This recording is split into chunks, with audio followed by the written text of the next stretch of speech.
Namaste Gurukulians, I hope you all are fit and fine and following the instructions given by the Government of India to fight against the disease. So, let us continue our discussion of the chapter Money and Credit for class 10th part 2. Yesterday or in the previous lecture, we discussed about money, its importance and modern form of money. In today's video, we will discuss about how modern form of money is useful. So, let us begin our discussion.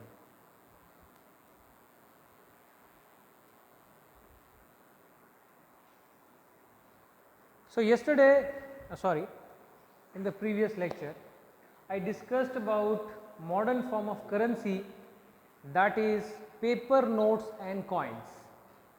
We have also seen that during the early period of time, from the very beginning of the history, when people started using money as a form of currency, so that time at the very beginning grains were given or cattle were given in exchange of the things, that was known as barter system. Later came metals such as gold, silver, bronze, copper. These were used in the form of currency and used as a medium of exchange in transactions. So, in today's time, modern form of money, and we know that it is authorized by the Government of India, accepted widely. Any payment can be made in the form of money authorized by the government of that particular country. Second modern form of money is deposit with banks or deposit in banks. So, एक दूसरा तरीका जिससे लोग पैसे रखते हैं वो है बैंक में डिपॉजिट करके। मान लीजिए आपके पास बहुत सारा पैसा है तो आप घर में तो पैसा रखेंगे नहीं, लोग क्या करते हैं जितना ज़रूरत होता है उतना पैसा अपने पास रखते हैं, बाकी का जो पैसा होता है वो बैंकों में रख देते हैं। और बैंक हम जानते हैं कि आपका एक प्रॉपर अकाउंट होता है बैंक के अंदर, आप उस एक्स्ट्रा मनी को उस अकाउंट के अंदर रख सकते हैं जो कि आपके नाम का होता है, और जब भी आपको ज़रूरत पड़ती है आप उस अकाउंट से पैसे विथड्रॉ कर सकते हैं कुछ प्रोसेस के थ्रू। ठीक है, उस प्रोसेस को कहा जाता है डिमांड डिपॉजिट। ठीक है, because when ever you withdraw your money it is withdrawn on demand. ठीक है, and deposits are also done. So, this whole process is known as demand deposits. Now, let us understand this. The other form in which people hold money is as deposit with banks. People deposit their extra cash with the banks by opening a bank account in their name. लोग क्या करते हैं अपने नाम का bank account खोल लेते हैं। Banks accept the deposits and also pay an amount as interest on the deposits. मैंने आपको बताया कि अगर आप बैंक में अकाउंट खोलते हैं जो कि बेसिकली एक सेविंग अकाउंट होता है, अगर आप नॉर्मल अकाउंट खोलने जा रहे हैं, अगर आप बिजनेसमैन हैं तो आप करंट अकाउंट खोलेंगे जिनका रोज का ट्रांजैक्शन होता है। तो the deposit in the bank account can be withdrawn on demand and these deposits are called demand deposits. अब बैंक में पैसा अपनी मर्जी से अपने खाते में डाल सकते हैं, अपने खाते से निकाल सकते हैं, जो भी आपके नाम पर खाता जिस पर्टिकुलर बैंक में नेशनलाइज्ड या ऑथराइज्ड बैंक के अंदर खुले होते हैं जो आरबीआई के इंस्ट्रक्शंस पे चलते हैं। ठीक है, the payments are made by cheques instead of cash. कई जगह डिमांड डिपॉजिट्स जो बेसिकली होते हैं वहाँ पर पेमेंट जो है कैश की जगह चेक में किया जाता है। समझेंगे चेक पेमेंट क्या है, लेकिन उससे पहले इस पूरे पैराग्राफ को समझने की कोशिश करते हैं। The other form in which people hold money is as deposit with banks. At a point of time, people need only some currency for their day-to-day needs. आपको देखिए पूरे पैसे तो रोज चाहिए नहीं होते, आपके डेली नीड्स के लिए आपको कुछ पैसे चाहिए होते हैं डे-टू-डे नीड्स के लिए। तो क्या करते हैं, फॉर इंस्टेंस मान लीजिए workers who receive there salaries at the end of the each month have extra cash at the beginning of the month. मान लीजिए मंथ एंड पर आपको सैलरी मिली तो आपके पास अगले महीने के स्टार्टिंग में बहुत सारा कैश अमाउंट हो गया। उस कैश अमाउंट का आप क्या करेंगे, एक ही बार में तो खर्च नहीं करेंगे क्योंकि आपको पैसा पूरे महीने तक चलना है, फिर अगली सैलरी जब तक ना आ जाए।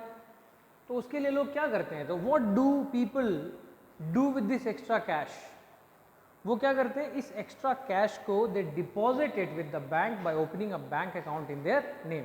ये जो एक्स्ट्रा कैश मनी होता है वो बैंक में अपने नाम का खाता खुलवा कर डिपॉजिट कर देते हैं, ठीक है। Banks accept the deposits, bank इस डिपॉजिट को एक्सेप्ट करती है and also pay an amount as interest on deposit. आप अगर बैंक में खाता खोलते हैं तो क्या करती है बैंक, आपको उस खाते पर थोड़ा बहुत एक्स्ट्रा पैसा देती है ना। तो वो जो एक्स्ट्रा पैसा आपको मिलता है खाते में, that is term that comes in the form of interest. So banks accept that deposit by opening a particular account in your name, and bank also pay a certain amount of rupee as an interest. So in this way people's money is safe with the bank. लोगों का जो पैसा है वो bank में भी डल गया, उस पर इंटरेस्ट भी आ गया, और सबसे बड़ी बात यह है कि आपका पैसा बैंक के अंदर सेफ रहता है, ठीक है, safe with the bank and it earns an amount as interest also. तो देखिए बैंक में आपको पैसा डालने से क्या क्या फैसिलिटीज मिल गई। People also have provision to withdraw the money as and when they require. लोग जब चाहें बैंक से पैसा निकाल सकते हैं, ठीक है। Since the deposit in the bank account can be withdrawn on demand, these deposits are called demand deposits. आप बैंक से कभी भी अपनी मर्जी से जाकर अपने खाते से पैसा निकाल सकते हैं ऑन डिमांड, इसीलिए इसको डिमांड डिपॉजिट भी कहा जाता है। Demand deposit offer another interesting facility. Demand deposit एक बहुत अच्छी फैसिलिटी ऑफर करती है, वो ये कि आप बिना पैसा निकाले किसी के खाते में पैसे भेज सकते हैं या उसे दे सकते हैं, ठीक है। आपने सुना होगा चेक से पेमेंट करना है, मान लीजिए किसी को आपके अकाउंट में पैसे दिए हुए हैं, 1 लाख रुपए आपको देने, उसमें से 50,000 रुपये आपको देना है। 50,000 रुपये आप किसी के पास लेकर जाएं, हो सकता है रास्ते में कोई पैसा आपका छीन ले, पैसा आपका गिर गया, चोरी हो गया, तो इस केस में बैंक क्या करती है, for the safety purpose bank ने एक पेमेंट का ऑप्शन बनाया हुआ है and that payment is known as cheque payment. Cheque basically एक पीस ऑफ पेपर होता है जिस पे बैंक के इंस्ट्रक्शंस और फॉर्मेट्स बने हुए होते हैं। आपको उस फॉर्मेट को फिल करना है, अपना अकाउंट नंबर डालना है, जिसके नाम पे भी पेमेंट आपको करना होता है। आप उसके नाम का अकाउंट नंबर डालेंगे, उसका नाम डालेंगे और whatever amount plus the signature, because signature must be genuine and authentic. Signature अगर जेन्युइन और ऑथेंटिक नहीं होगा तो पेमेंट नहीं हो पाएगा, right. So this is how payment is made through cheque. So a cheque is a paper instructing the bank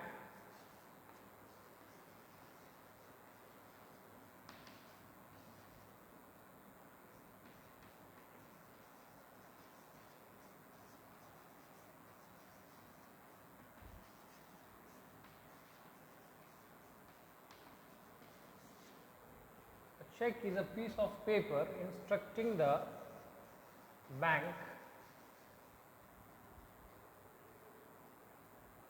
to pay a specific amount from a person's account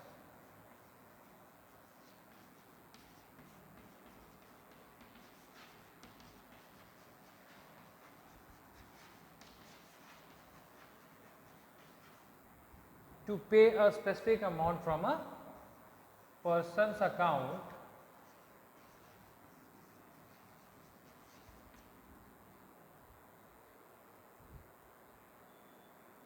to the person in whose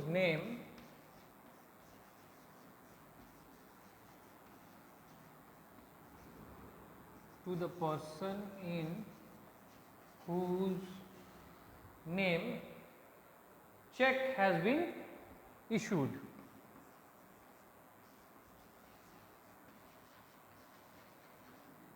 The check has been issued, ठीक है। Check क्या है, एक piece of paper है जो bank को instruct कर रही है कि आप पे कीजिए पर्टिकुलर अमाउंट जिसके नाम का भी चेक बना हुआ है। आई होप हर किसी को पता होगा चेक से पेमेंट कैसे होता है। अगर नहीं पता होगा तो अपने पेरेंट्स को बोलिएगा कि चेक दिखा दें, और आप चेक का अगर पेज देखेंगे तो आपको पता चल जाएगा कि चेक में सबसे पहले लिखा हुआ रहता है पे जिसके नाम से पे करना होता है, उसके नीचे लिखा हुआ रहता है रुपीज़, उसके बिल्कुल कोने में देखिएगा ब्रैकेट बना हुआ होगा उसमें अकाउंट नंबर लिखा हुआ रहेगा, अकाउंट नंबर के साथ रुपीज़ लिखा हुआ रहता है और नीचे ऑथराइज सिग्नेटरी, ठीक है, particular. So this is how payments are made through cheques, ठीक है। So you must remember the role that the banks play here. अच्छा, बैंक का सबसे बड़ा यहाँ रोल क्या है? हमने एक चीज़ देखा कि जो बैंक होता है वो, आप जाते हैं मान लीजिए बैंक में पैसा जमा करते हैं, तो बैंक उस पैसे का करती क्या है? सबसे बड़ा सवाल ये आता है कि बैंक उस पैसे का करती क्या है? तो बैंक क्या करती है, उस पैसे को बेसिकली लोन पर्पस के लिए लोगों तक देती है। बैंक में आप पैसा रखते हैं तो बैंक को उससे क्या फ़ायदा हुआ, बैंक की कमाई कैसे हुई? तो बैंक की जो मोटी कमाई होती है वो लोन से होती है। अगर आप बैंक में आप लोन लेने जाते हैं तो बैंक कहते हैं ना ये 15% रेट ऑफ इंटरेस्ट लेंगे, एजुकेशन लोन का अलग रेट होता है, हाउस लोन का अलग रेट होता है, कार लोन का अलग रेट होता है। तो when you go to the bank, so bank takes a specific amount of charge on the loan provided by the bank, ठीक है। So that is the main source of income for the banks. So you must remember the role that the banks play here. But for the banks there would be no demand deposit and no payment by checks against these deposits. The modern form of money, currency and deposit are closely linked to the working of modern banking system. तो आज का जो हमारा ये system है, जो banking है, जो मॉडर्न फॉर्म है, ये बिल्कुल पूरी तरह से बैंक के सुविधाओं के साथ जुड़ा हुआ है। तो अभी ये मैंने आपको बताया कि बैंक के पास जो आप पैसा जमा करते हैं तो बैंक को उससे क्या फ़ायदा हुआ। बैंक आपसे पूछेगी ना कि भैया आप हमारे यहाँ खाता खुलवा कर पैसा रख रहे हो, ठीक है, तो हमें क्या मिला? हम इतनी बड़ी बिल्डिंग बना रहे हैं, हम इतने इतने एम्प्लॉयज़ को काम करवा रहे हैं, तो बैंक को उससे फ़ायदा क्या हुआ भैया? तो बैंक को उससे फ़ायदा ये हुआ कि बैंक लोन एक्टिविटीज़ करती है, ठीक है, loan activities of bank.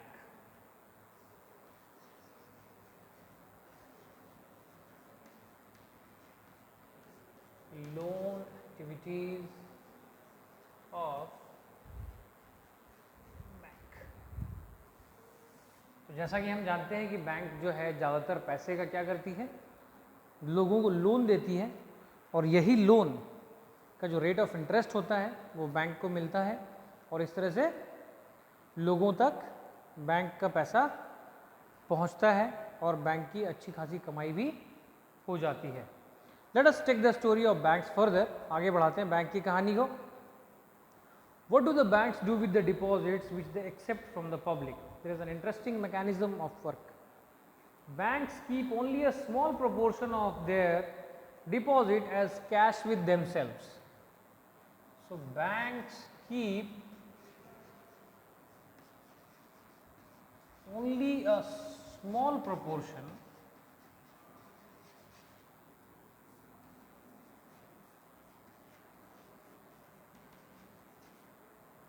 of money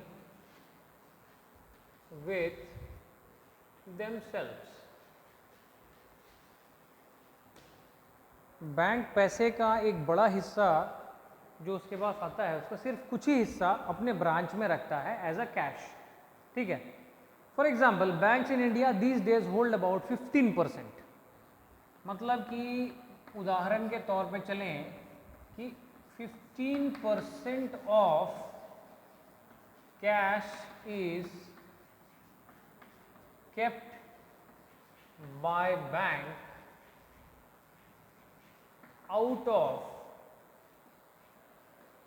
total cash। मान लीजिए किसी बैंक के पास 1 करोड़ रुपए आया है तो उसका सिर्फ 15% बैंक अपने पास रखेगा, ठीक है। So banks hold about only 15% of their deposits as cash. This is kept as provision to pay the depositors who might come to withdraw money from the bank at any given day. तो 15% cash क्यों रखती है bank? इसको भी ना रखे, वो इसलिए रखती है ताकि to give the depositors who come to withdraw their money.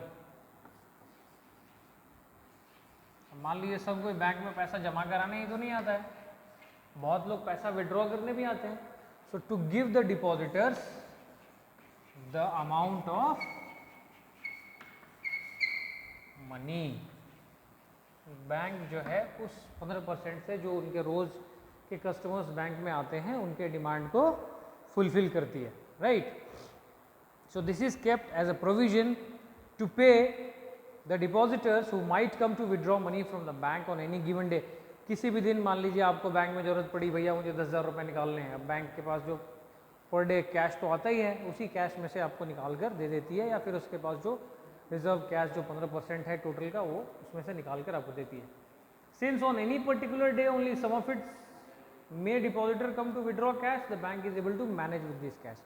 कभी कभी क्वेश्चन ये उठ सकता है कि भैया अगर सारे लोग बैंक में चले आए पैसा निकालने के लिए के दिन, तो ऐसा जनरली होता नहीं है। अगर ऐसा होगा तो बैंक उनसे थोड़ा टाइम लेगी और फिर उनके कैश को उन्हें लौटा देगी, ठीक है। जनरली होता क्या है कि ज़्यादातर लोग बैंक में डिपॉजिट करने जाते हैं, विथड्रॉ करने के लिए बहुत कम लोग जाते हैं, तो इस तरह से बैंक जो है उस पैसे को आराम से मैनेज कर लेती है। Banks use the major portion of demand, major portion of the deposits to extend loans. Banks use the major portion of money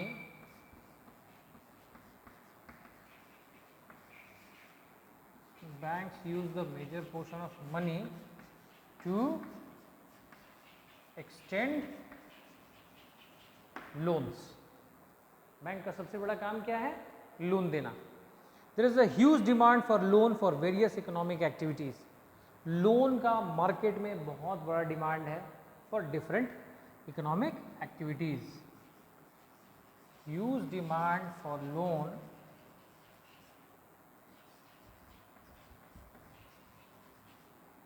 in the market for different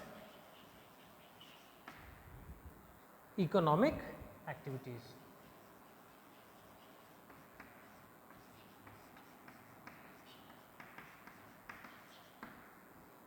अब इतने सारे मार्केट में काम है, इतने सारे लोग बिजनेस स्टार्ट करते हैं या फिर बहुत सी चीज़ें करते हैं, तो मार्केट में लोन का एक बहुत बड़ा डिमांड बना हुआ रहता है।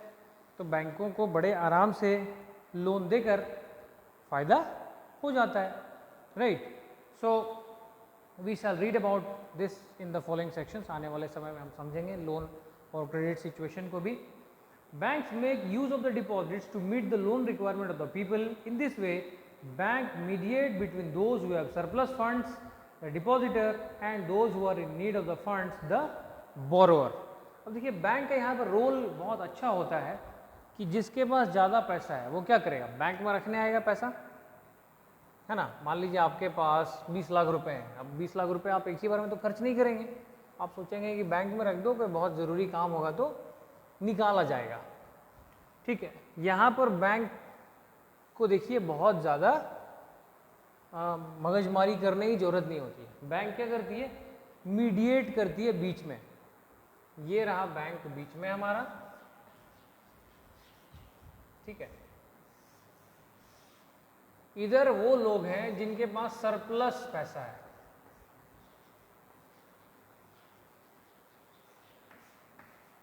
सरप्लस मनी वाले क्या करेंगे? गए बैंक में रख दिया, ठीक है। अब बैंक क्या कर रही है? इस फंड को निकाल कर किसको दे रही है? बोरोवर को। आप मान लीजिए गए बैंक से लोन लेने के लिए, अब सरप्लस मनी जो बैंक में रख रहा है, बैंक इसको कुछ पोर्शन दे रहा है। आपने देखा होगा बहुत सारी जगह एड्स आते रहते हैं कि अगर आप सेविंग अकाउंट्स खुलवाते हैं, फिक्स डिपॉजिट करते हैं, तो आपको 6 से 8% रेट ऑफ इंटरेस्ट मिलता है। मान लीजिए इसके पास ऑलरेडी, ए के पास बहुत पैसा है, इसने बैंक में रख दिया, बैंक इसको 6 से 8% दे रही है, तो इसका पैसा तो ऑलरेडी बढ़ ही रहा है। मेरे जैसे आदमियों को मान लीजिए लोन की ज़रूरत है, तो बैंक क्या बोलती है कि भैया हम आपको लोन तो देंगे, लेकिन हम आपसे 15 से 20% रेट ऑफ इंटरेस्ट चार्ज करेंगे। तो यहाँ पर बैंक का क्या काम हो गया? Bank acts as a mediator, है ना, बीच में बैंक ने मीडिएटर का काम कर दिया, डिपॉजिटर प्लस बोरोअर। अब देखिए 15 से 20% इससे लिया, उसमें से 6 से 8% इसको दे दिया, बाकी जो बचा वो बैंक अपने पास रख लिया। पैसा भी इसका इसी का पैसा बैंक मार्केट में लगाकर इसके पैसे से प्रॉफिट कमाकर कुछ अपना भी रख लिया और इसको भी थोड़ा बहुत दे के निपटा दिया, ये भी खुश हो गया, इसको भी लोन मिल गया, इसका भी काम हो गया और बैंक का भी काम हो गया। सो this is how banks work in today's time. इस तरह से बैंक जो है एक बहुत बड़े मीडिएटर का रोल प्ले करता है और यही जो है बैंक का मेन सोर्स ऑफ इनकम है। इसीलिए बैंक जो है सबसे ज़्यादा लोन एक्टिविटीज़ पर फोकस करती है, क्योंकि बैंक से जितना ज़्यादा लोन जाएगा उतना ज़्यादा बैंक को बेनिफिट होगा, right. So this is how banks work in modern times. I hope the working of banking is clear for all, right. So banks charge a higher rate of interest on loans than what they offer in deposits. The difference between what is charged from the borrower and what is paid to the depositor is the main source of income, as I have already told you. So this is how banks earn money from the people.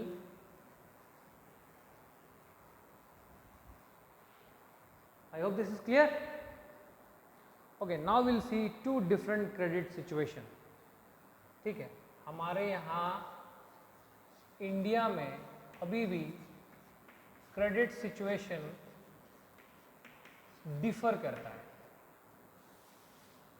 जिसे उधार लेने की प्रक्रिया कहते हैं।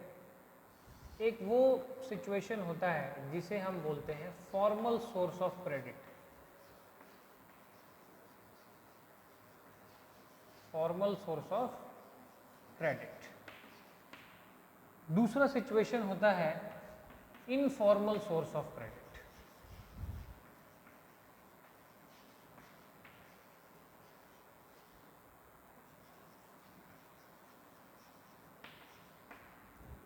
Formal source of credit जैसे bank हो गया, कोई भी लोन कंपनीज हो गया,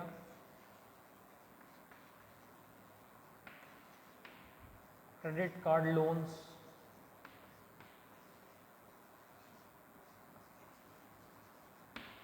ये सारा तरीका जो होता है वो फॉर्मल सोर्स ऑफ क्रेडिट होता है, क्योंकि इसमें पूरा proper system of paper work होता है और इसे हम फॉर्मल सोर्स ऑफ क्रेडिट कहते हैं।